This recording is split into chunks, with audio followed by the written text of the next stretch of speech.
Nigériennes, Nigériens, mes chers compatriotes, demain, jeudi 3 août 2023, par la grâce d'Allah le Tout-Puissant, nous célébrerons la proclamation de l'indépendance de notre pays, intervenue le 3 août 1960. Jour anniversaire qui a été d'ailleurs décrété fête nationale depuis le 25 mai 2023. C'est certainement le moment alors d'avoir une pensée pieuse pour les pères fondateurs de notre jeune État et pour tous ceux qui ont œuvré à travers les générations à donner une traduction concrète et un véritable sens à la souveraineté internationale du Niger ainsi proclamée. Cela aussi bien sur le plan politique qu'économique et culturel. Nigériennes, Nigériens, mes chers compatriotes, la commémoration de la proclamation de l'indépendance du Niger intervient cette année dans un contexte particulier. Celui de la prise du pouvoir le 26 juillet 2023 par les forces de défense et de sécurité regroupées au sein du Conseil national pour la sauvegarde de la patrie, mettant ainsi fin au régime de la 7e République. C'est le lieu de réitérer très clairement que la seule raison ayant motivé l'action du Conseil national pour la sauvegarde de la patrie est et demeure la sauvegarde de notre patrie, le Niger. En effet, c'est à notre corps défendant que nous avons dû intervenir pour mettre fin à la gestion par le régime déchu de la question sécuritaire au Niger, la gestion qui, objectivement, a montré ses limites et qui ne laissait véritablement entrevoir aucune solution de sortie de crise à moyen ou long terme.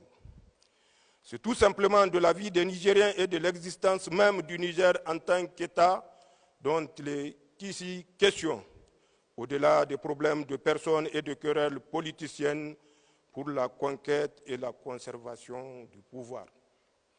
À cela, il faut ajouter les problèmes devenus désormais endémiques de corruption généralisée et d'impunité, de gabegie, de détournement de deniers publics, de clanisme partisan, de radicalisation des opinions et positions politiques, d'atteinte aux droits et libertés démocratiques, de dévouement du cadre étatique au profit des intérêts privés et étrangers, des populations laborieuses, d'une école en crise et l'effondrement de notre système de santé, toutes choses que les Nigériens vivent dans leur être et dans leur vie au quotidien. Nigériennes, Nigériens, mes chers compatriotes, à ce stade de mon propos, permettez-moi de faire remarquer que les forces de défense et de sécurité regroupées au sein du Conseil national pour la sauvegarde de la patrie ont pris le pouvoir sans aucune effusion de sang, grâce à Allah. Aucune perte en vie humaine n'est en effet à déplorer. Ensuite, même après avoir pris le pouvoir et jusqu'à 72 heures après, nous nous sommes abstenus de toute action répressive contre les teneurs du régime déchu. C'est ainsi que même à titre préventif, comme cela se faisait toujours en pareille circonstance, nous n'avons procédé à leur interpellation. Ils ont continué à jouir de leur liberté de circulation et d'expression.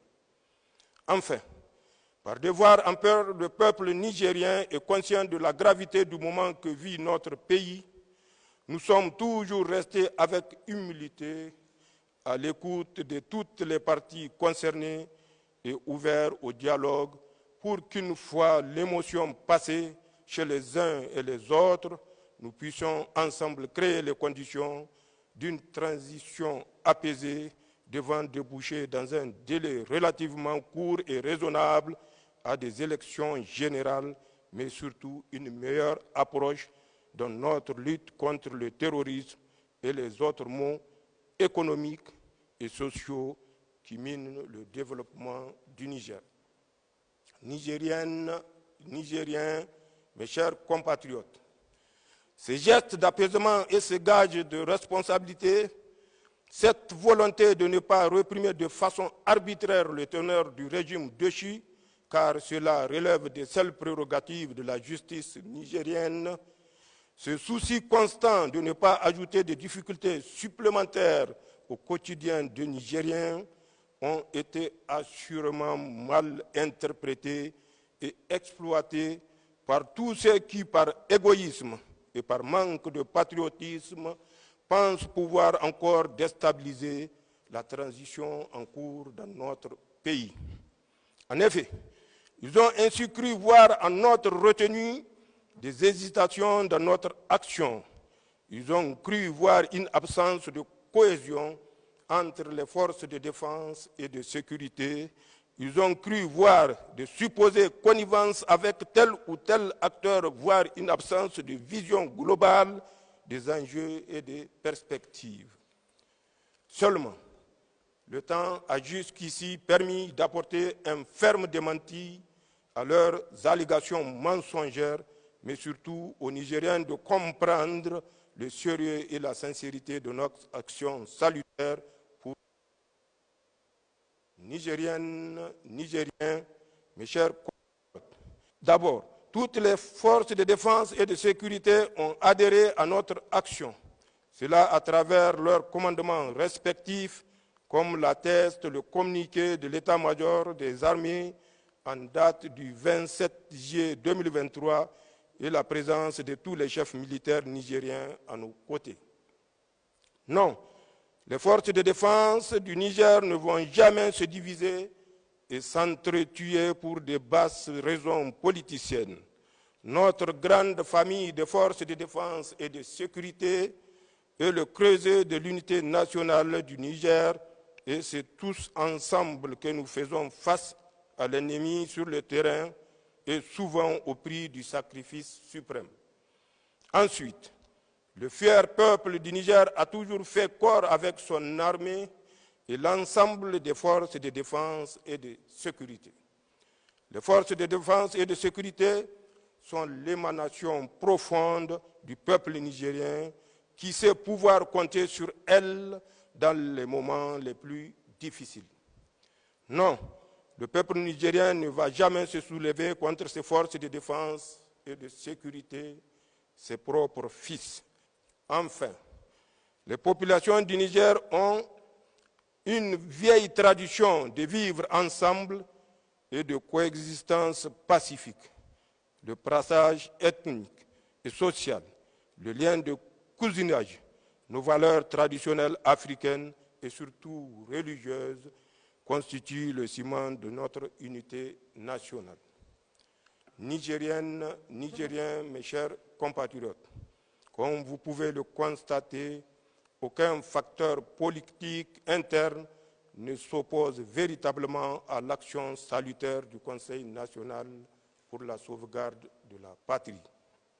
Au Niger, cette action suscite plutôt l'espoir d'un véritable changement d'approche dans notre lutte contre le terrorisme et une gestion patriotique et souveraine de notre État.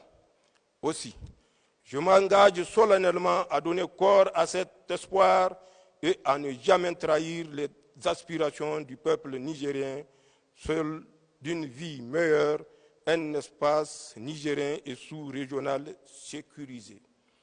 S'agissant enfin de la mise en place de notre nouveau gouvernement et de la poursuite de la transition, soyez rassurés, Inch'Allah, avec votre ferme soutien, nous, le peuple souverain du Niger, rien n'ébranlera notre marche résolue au service du Niger. Je vous demande donc de faire entièrement confiance au Conseil national pour la sauvegarde de la patrie sur ce point. Nigériennes, Nigériens, mes chers compatriotes, à la vérité, ce ne sont pas les Nigériens qui s'opposent à la prise de pouvoir par le Conseil national pour la sauvegarde de la patrie. Nos compatriotes, dans leur écrasante majorité, ont plutôt accordé leur soutien au Conseil national pour la sauvegarde de la patrie.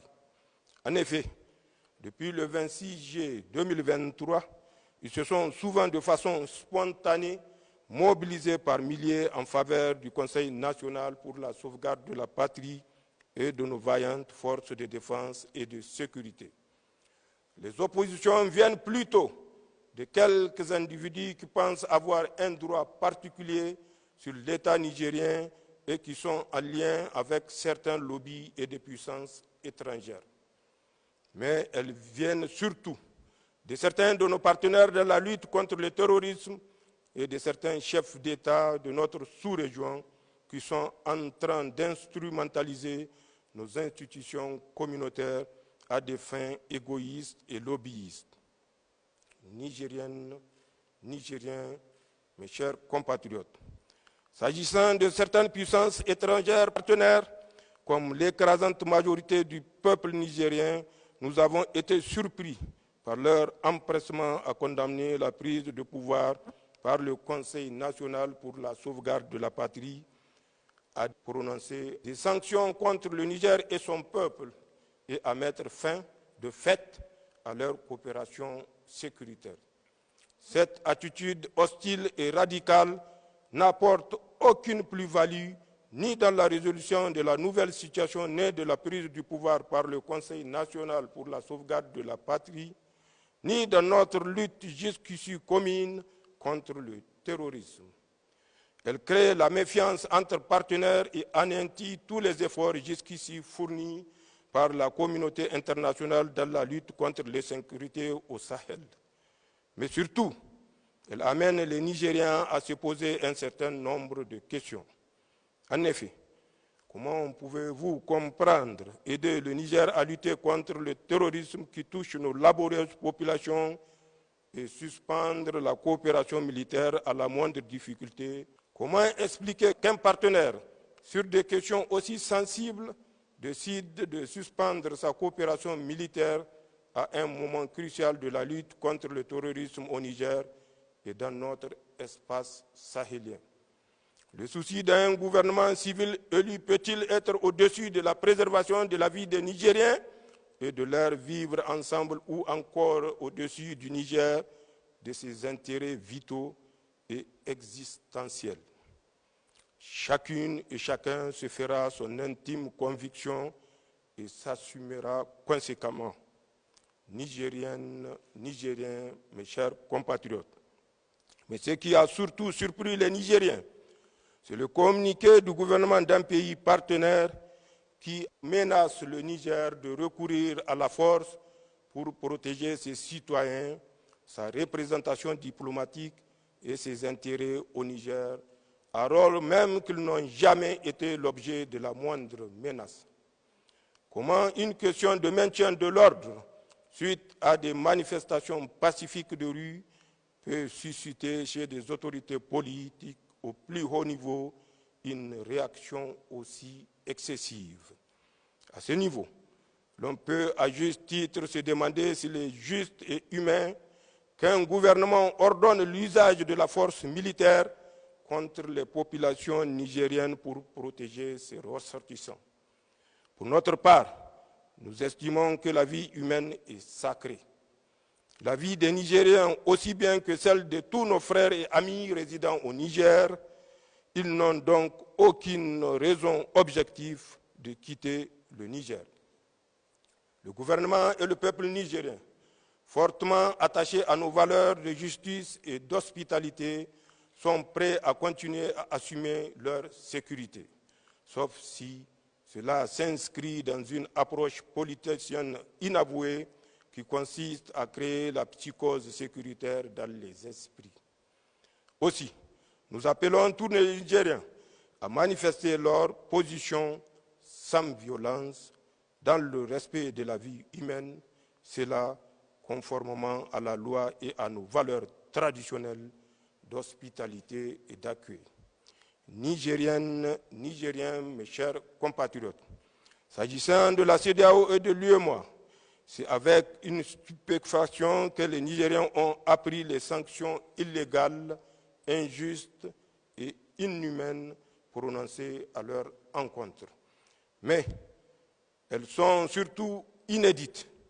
Pour la première fois dans l'histoire d'une organisation communautaire, sans consultation aucune et sans passer par le dialogue ou des mesures intermédiaires, les pays membres de la CEDEAO et de l'UEMOA ont décidé immédiatement de prononcer des sanctions aussi sévères contre un autre pays membre, le Niger,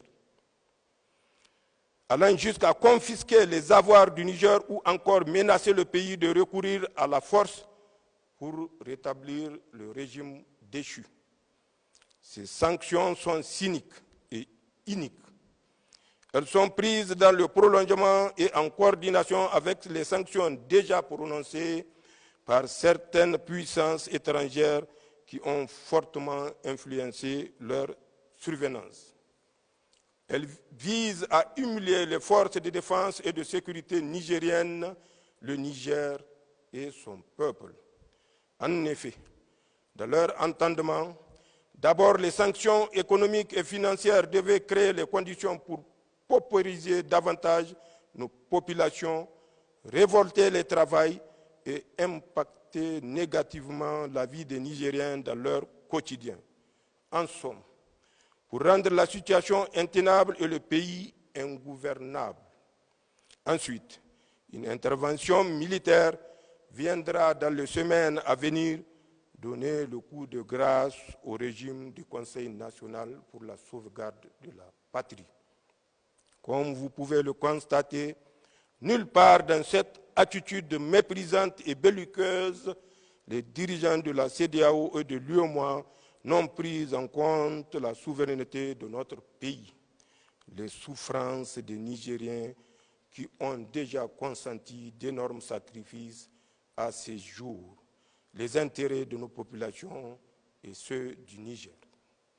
Nigériennes, Nigériens, mes chers compatriotes, le Conseil national pour la sauvegarde de la patrie rejette en bloc ces sanctions et refuse de céder à toute menace et d'où qu'elles viennent.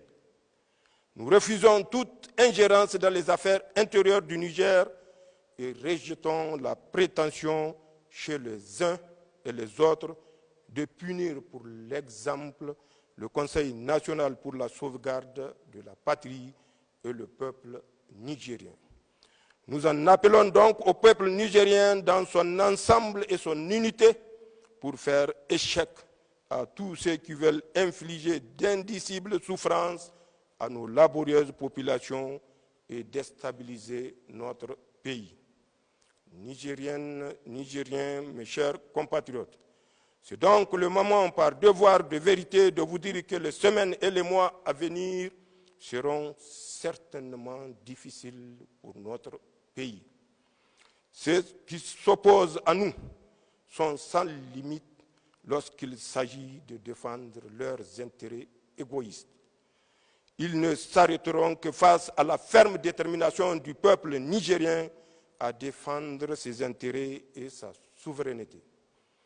Ils ne s'arrêteront que face à un peuple uni et solidaire mené par des dirigeants patriotes.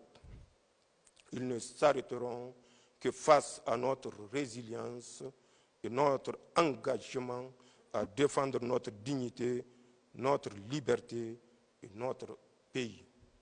Alors, s'ils devraient aller jusqu'au bout de leur logique destructrice, puisse Allah veiller sur le Niger et faire en sorte que c'est le dernier grand combat que nous allons mener ensemble pour une véritable indépendance de notre pays. Nigériennes, Nigériens, mes chers compatriotes, pour terminer mon propos, j'aimerais témoigner aux républiques sœurs du Burkina Faso, de la Guinée et du Mali notre profonde gratitude pour leur solidarité fraternelle agissante. J'aimerais également remercier tous les États amis et partenaires sincères ainsi que tous les autres amis du Niger qui nous ont jusqu'ici témoigné leur solidarité agissante et leur ferme soutien en cette étape difficile de l'histoire de notre pays. Les Nigériens n'oublieront jamais leur soutien historique et ne baisseront jamais la tête face à ceux qui veulent détruire notre pays comme ils l'ont déjà fait en Libye et dans d'autres pays encore.